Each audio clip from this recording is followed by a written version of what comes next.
Good day. I am Rosemary Brito Bachar, ABS STEM 1 student. At this moment, we will be able to witness the brief history, culture, tradition, and the product we have created. And also, the description of the product and its significance to its country. In our group, we present the country of Malaysia, which has known the Federation of Malaya. Without further ado, let's start. The brief history of Malaysia. Malaysia's history is said to have started from the Sultanate of Malacca, which was around 1480. At the time of its glory, the Sultanate territories covered most of the east coast of peninsular Malaysia and Sumatra. Malacca emerged as a glorious government because of its strategic location, which was the meeting point between East Asia and the Middle East. This situation allowed Malacca to emerge as a major trading center for spice trade, especially in Southeast Asia. Islam was the main religion which emerged and became the main religion of the residents because the ruler himself had professed the religion. In 1511, Malacca fell into the hands of the Portuguese, and that was the beginning of the colonial era in Malaya. After that, Malaya fell into the hands of the Dutch in 1641 and British in 1824 through the Anglo-Dutch Treaty. British colonization was the longest compared to others. The British had integrated all the Malayan administration, which was previously managed by the Malay rulers with the help of state dignitaries. The British intervention had aroused dissatisfaction among the local population. Some individuals pressed up against the colonial cadet. It was easily defeated by the British as their efforts were more towards individuality. Among the heroes that went against the colonialists were Dulcet, Dok Janggot, Datuk Muhammad bin Top, Datuk Maharani, Rosli Tobi, and several others. During the 1920s and 1930s, many residents of Malaya had started to receive education either from the Middle East or local education. As a result, this educated group had appeared to fight in the name of nationalism. They used media such as newspapers and magazines to spread their ideology. There were also among them who had formed associations such as Kesatuan Melayu Muda or KMM and Kesatuan Melayu Singapura or KMS, which were aimed at driving away the invaders and form their own government. When the people of this country were so eager to end the invasion, they were jolted by the Japanese landing at the end of 1941, which brought Malaya to another colonial era. Japan had occupied Malaya until 1945 before surrendering as a result of the bombings of Hiroshima and Nagasaki. Japanese resignation has given space to the Communist Party of Malaya, or PKM, to control Malaya. PKM has launched an attack on Malaya through violence. They had murdered 3 European rubber farm managers in Songhai's food production. Thus, in June 1948, Sir Edward Chint has declared emergency over Malaya. PKM did not succeed Malaya and the British returned powerful. British Military Administration or BMA is between the end of World War II and the establishment of the Malayan Union. On 1st April 1946, the British established the Malayan Union. However, this idea got fired from the Malays for abolition of the royal institutions and the Malays' privilege. The emergence of Tun Abdul Rahman had given a silver lining to the struggle of the Malayan nationalists when his action of forming the Alliance Party had started to open the eyes of British to allow the Malayans to govern their own country.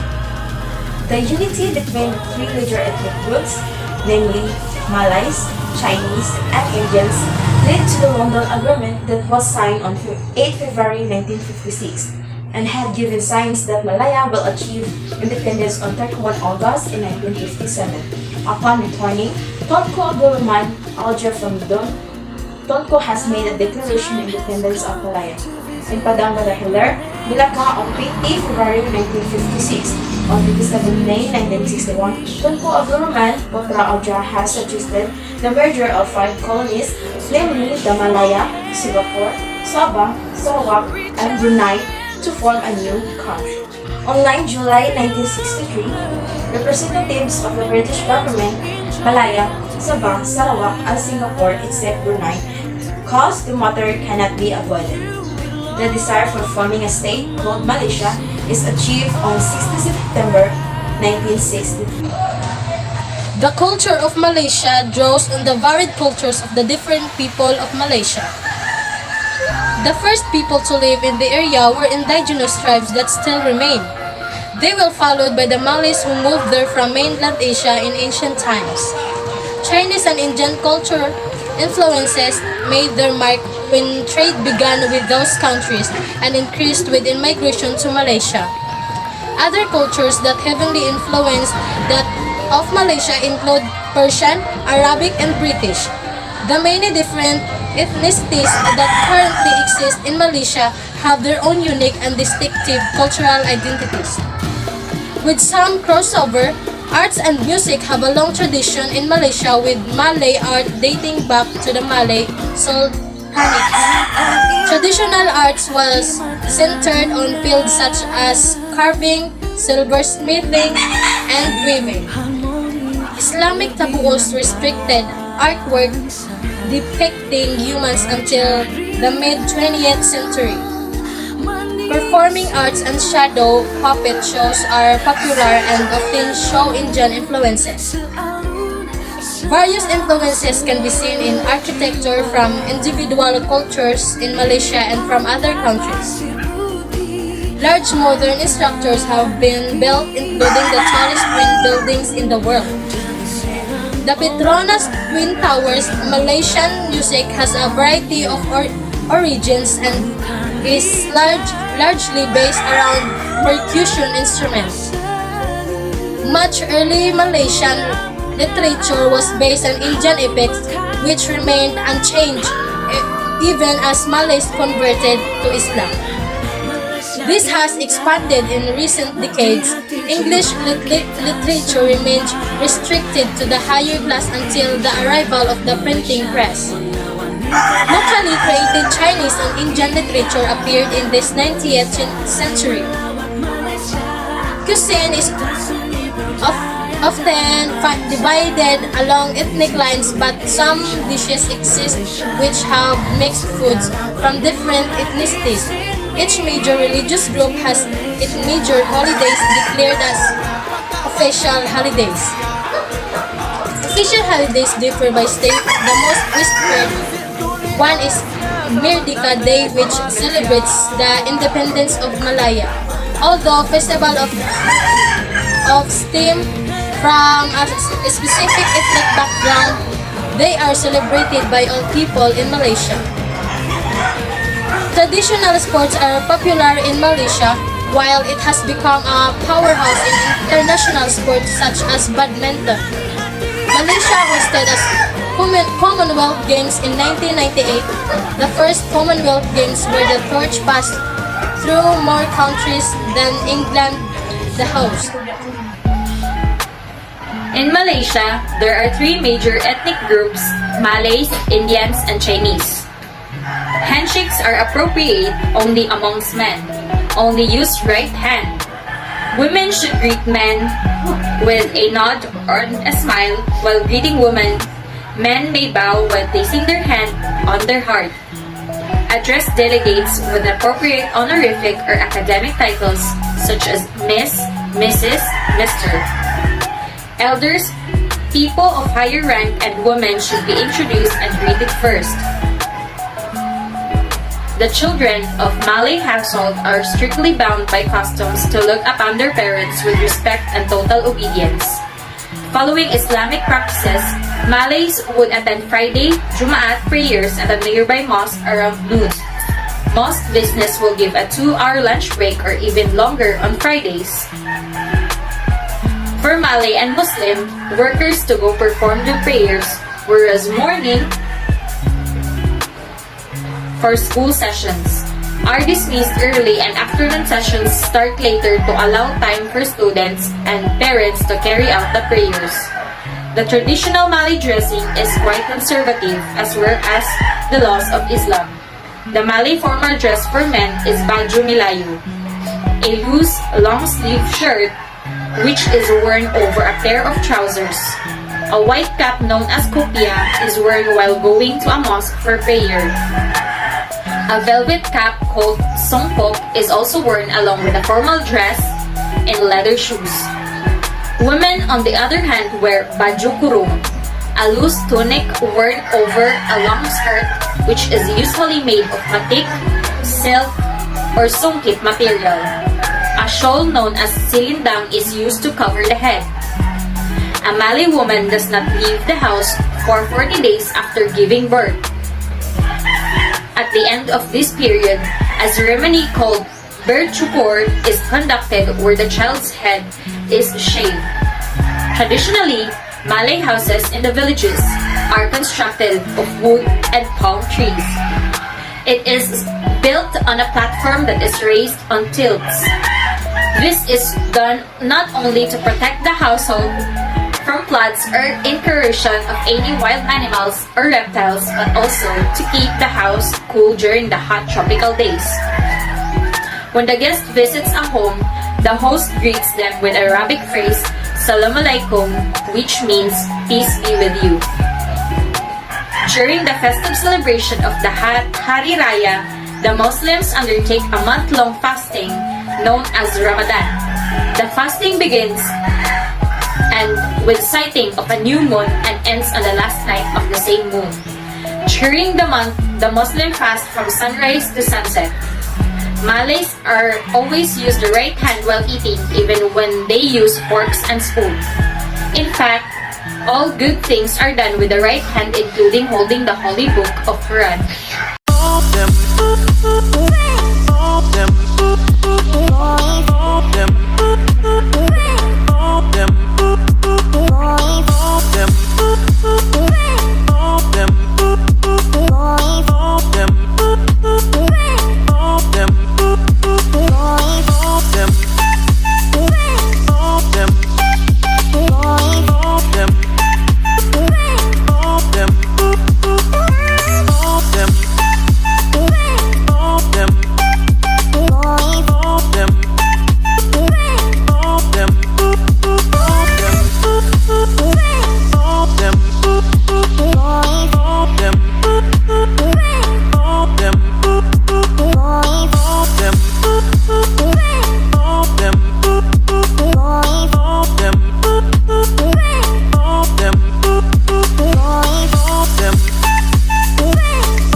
Decorative object that is formed in a variety of shapes and sizes from material such as stone, bone, shell, glass, plastic, wood, or pearl, and with a small hole of threading or string. Beads range is a small size from under 1 mm to over 1 cm in diameter beads. Represent some of the earliest forms of jewelry. With a pair of beads made from Nasarius sea-nail shells dating to approximately 100,000 years ago to be the earliest known example.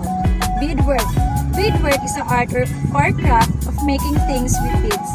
Beads can be woven together with a specialized thread, strong and to thread or soft, flexible wire or adhered to a surface.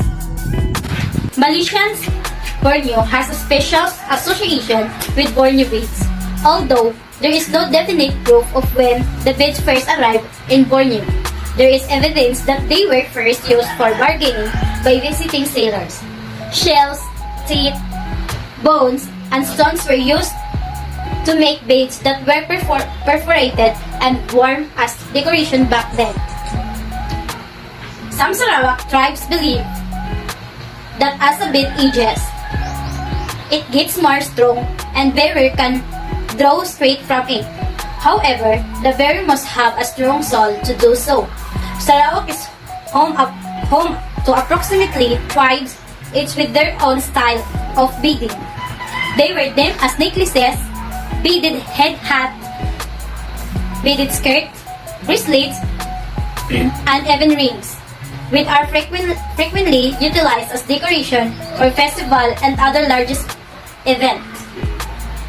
Orang Olo Mother's Baby Carrier are embellished with beading and finishing made of wild boar or leopard teeth. The tailing of hawk's bills and giant beak attached to the upper of rim of the carrier would comfort the toddler on long trip through the rainforest. Aside from indicating status, many of Borneo's antique beads are currently difficult to come by. A variety of factors contribute to this. The beads were traditionally buried with their owners as part of their grave garments or are grave present for the department to utilize on their late trip to the underworld. Beads were also used as cash and were frequently swapped with visiting sailors or lost in often destructive longhouse fires, which might trip through 100 doors less than an hour. According to Heidi Monan, Sarawak Museum curator of beads, modern beads are largely imported from Indonesia and China as beads grow. Increasing scarcer, the time become a valuable commodity. They are nonetheless with influenced by the original Borneo beads. As a result, while these new beads are beginning traded, they are no longer the medium of exchange, despite being produced. They are becoming increasingly pricey while retaining little of the original beads. Charm simultaneously the number of